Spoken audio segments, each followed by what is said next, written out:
മുനമ്പം ഭൂമി കേസിൽ വഖഫ് ട്രൈബ്യൂണൽ ഇന്നും വാദം തുടരും. ഭൂമി വഖഫാണോ ദാനമാണോ എന്നാണ് കോടതി ഇന്ന് പരിശോധിക്കുക. അതോടൊപ്പം മുനമ്പത്ത് നടന്ന ഭൂമി വിൽപ്പനകളുടെ എല്ലാ രേഖകളും ഹാജരാക്കാൻ ഫറൂഖ് കോളേജിനോട് വഖഫ് ട്രൈബ്യൂണൽ ആവശ്യപ്പെട്ടിരുന്നു. പറവൂർ സബ് കോടതിയിലെ മുനമ്പം കേസ് രേഖകൾ വിളിച്ചുവരുത്തി പരിശോധിക്കണമെന്ന ഹർജി വഖഫ് ട്രൈബ്യൂണൽ തള്ളിയതിനു പിന്നാലെ ഹൈക്കോടതി സമീപിക്കാനുള്ള നീക്കത്തിലാണ് വഖഫ് ബോർഡ്. വിവരങ്ങളുമായി അനഘ ഹർഷൻ ചേരുന്നുണ്ട്. അനഘ, വിവരങ്ങൾ എന്താണ്? ഭേദഗതി ബില്ല് പാസ്സായി, വലിയൊരു ആശങ്ക അവിടെ ഒഴിവായി. പക്ഷെ ഇപ്പോഴും കോഴിക്കോട് വഖഫ് ട്രിബ്യൂണൽ ഈ മുനമ്പം ഭൂമിയുമായി ബന്ധപ്പെട്ട തർക്കങ്ങൾ നിലനിൽക്കുന്നുണ്ട് എന്നതാണ്.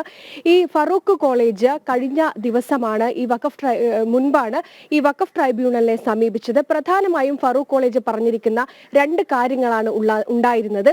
2019 ഈ ഭൂമി, മുനമ്പത്തെ ഭൂമി, ഈ വഖഫ് ബോർഡ് വഖഫായി രജിസ്റ്റർ ചെയ്തിട്ടുണ്ട്.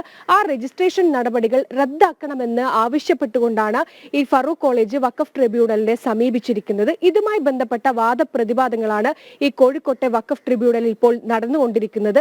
ആദ്യ ദിവസം ഈ വഖഫ് ട്രിബ്യൂണൽ പരിശോധിച്ചത് ഈ സിദ്ദിഖ് സേട്ട ഫറൂഖ് കോളേജിന് ഈ ഭൂമി കൈമാറിയിരുന്നു. അതുമായി ബന്ധപ്പെട്ട ആധാരമാണ് ആദ്യ ദിവസം തന്നെ പരിശോധിച്ചിരുന്നത്.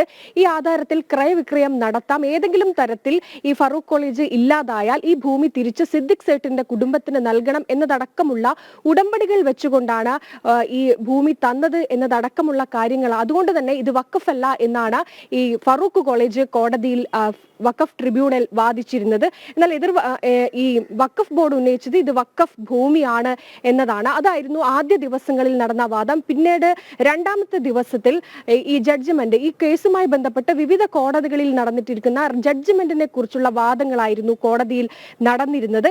എന്തായാലും ഇന്ന് കോടതി വഖഫ് ട്രിബ്യൂണൽ പ്രധാനമായും പരിശോധിക്കുന്നത് ഏറെ നിർണായകമായ ഒരു ദിവസം കൂടിയാണ്.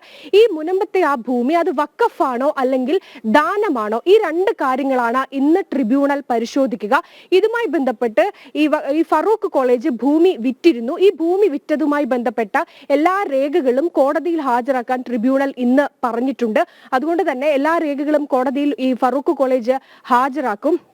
അങ്ങനെ അതുമായി ബന്ധപ്പെട്ടുകൊണ്ട് തന്നെ ഇന്ന് കോടതിയിലേറെ വഖഫ് ട്രിബ്യൂണൽ ഏറെ നിർണായകമായിരിക്കും. കാരണം തർക്കം നിലനിൽക്കുന്നതുമായി ബന്ധപ്പെട്ട് ഇത് വഖഫാണ് എന്ന് വഖഫ് ബോർഡും അല്ല, ഇത് ദാനമായി കിട്ടിയ ഭൂമിയാണെന്ന് ഫറൂഖ് കോളേജുമാണ് വാദം ഉന്നയിച്ചുകൊണ്ടിരിക്കുന്നത്. അതിലൊരു തീരുമാനമെടുക്കാനാണ് ഇന്ന് വഖഫ് ട്രിബ്യൂണലിന്റെ നീക്കം.